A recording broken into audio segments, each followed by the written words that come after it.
welcome back to Abby the Star Wars Story. Today we're talking about Star Wars Rebels and just the show. This was the first real Star Wars show that I got back into back in 2014 where it first came out. I watched all 4 seasons with my family. We would get up super early to watch it. So this was the first real Star Wars show that I got into. So I'm really excited to be able to be talking about it with you guys. First things up, the first episode. And the first season in general. I feel like a lot of people hated on the first season. First season said it was like really kiddish and all that. But the thing is that I really liked the first season. I feel like it like really brought the show together, and like it really introduced you into all the characters and all their personalities. I feel like that really brought the show together was that first season. And the first episode was really good. Where Ezra steals that crate. Doesn't know what's inside of it, but if the Ghost crew is stealing it, it must be valuable. If the Empire was trying so hard to protect this and the Ghost crew is able to steal it, it must be valuable. So clearly, he needs it, you know. He's been on his own since he was 8 years old, so of course, you know, he's going to try to be taking it. He's going to try to steal it. He's going to try to steal it and probably even sell it. That sounds something like Ezra would do whenever he was back on the run. Is he on the run now, though? No. He's back with Hera and Chopper, as we know from the Ahsoka series.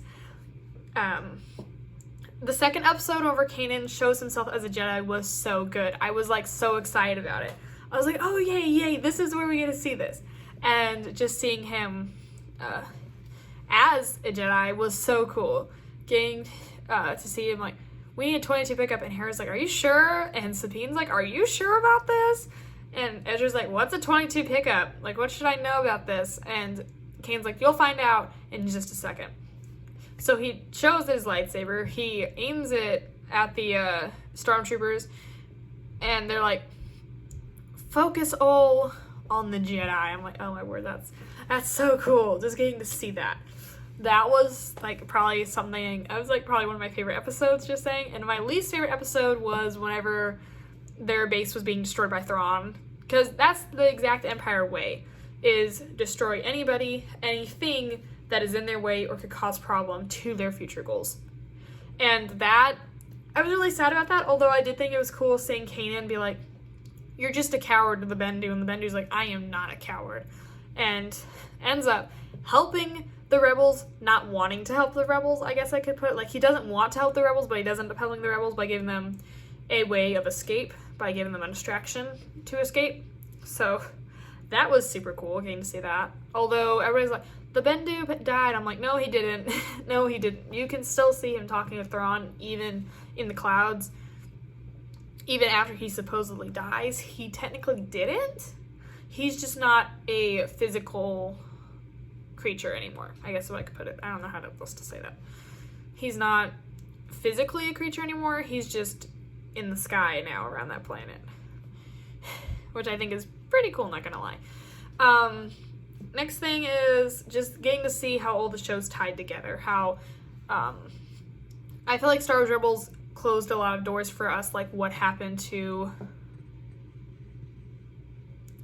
Rex, Gregor, and Wolf after the Clone Wars. Well, we get to see what happens to them. They end up on that desert planet, fishing for desert worms, as we get to see whenever they throw Zeb out on that fishing line. They're like, you're the bait.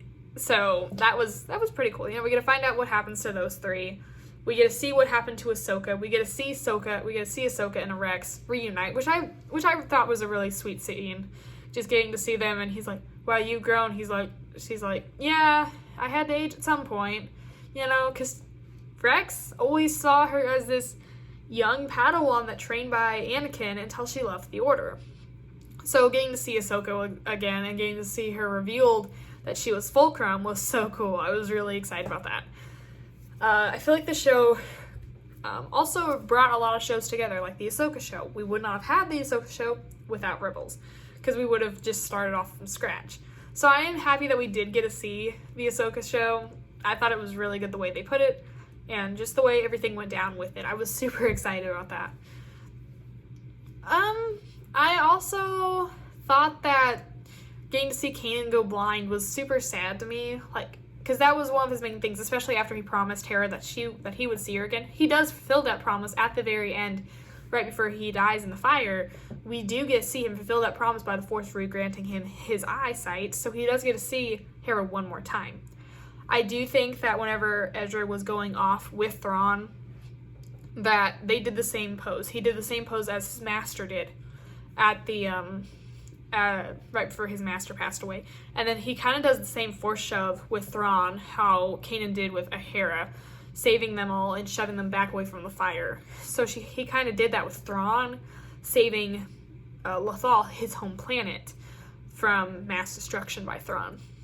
I did think it was pretty cool getting to see Emperor Palpatine, kind of as we knew Palpatine before the end of the Clone Wars, before he executed Order 66. I was like, okay, that's pretty cool, getting to see Palpatine before him, and then after seeing the holocron, or the, whatever the phone call is for Jedi, I don't remember. I never remember that, okay?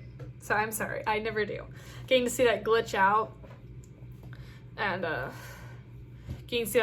actually see who he truly is was pretty cool. And that's kind of how, and then it was just sad seeing Ezra see his family, see his parents calling to him.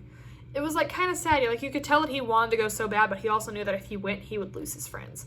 He would lose his planet. He would lose his home. And I was kind of sad about that. And also knowing that his birthday was on Empire Day was, just sad and sucky. I'm like, oh my word, that would be the worst. That would be the worst. And getting to find out all of that was also, really sad. Just getting to see how that episode went down with his birthday. I was like, okay. But at least Zebo tried. Zebo got as much knowledge as he could where his parents were, where they were locked up, just to only find out that his parents were alive 2 weeks prior to him meeting the old senator of Lothal. I was like, that was heartbreaking. Finding that out, I was like, oh my word. I was so excited. And then it was sad just to see that happen. But then seeing Kanan, be so comforting.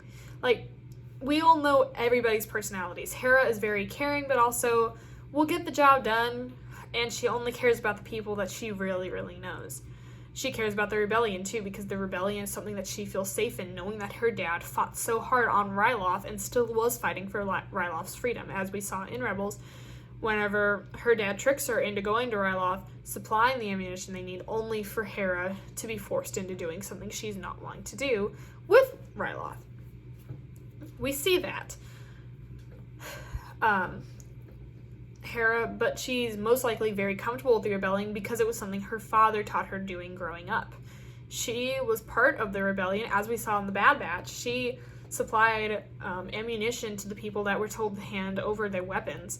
She was supplying that back. She did that run with her aunt and uncle, which I honestly thought was pretty cool. It was pretty cool getting to see young Kanan and young Hera. The Bad Batch knew them before they knew each other, and I thought that was pretty cool. And then just getting to see Kanan is very caring, but also doesn't honestly care for orders or people that he doesn't know.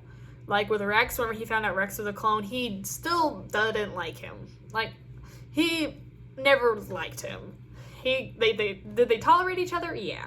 Did they like each other? No. No, they did not. So I just thought that was pretty funny. But yeah.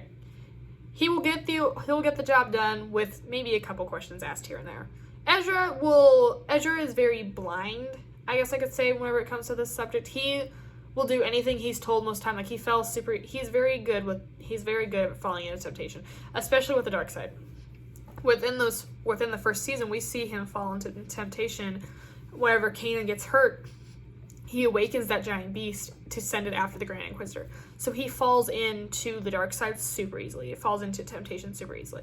He will follow orders pretty much blindly with a couple of questions asked depending on who he's going with. Sabine, as we all know it all, doesn't care, super sassy, but also an artist. And she will follow orders if you shove her. You have to physically force her to do them. That is, she wants to do it her own way, and do it the way, because she's a Mandalorian, that's kind of their personality, is do it their way or no way.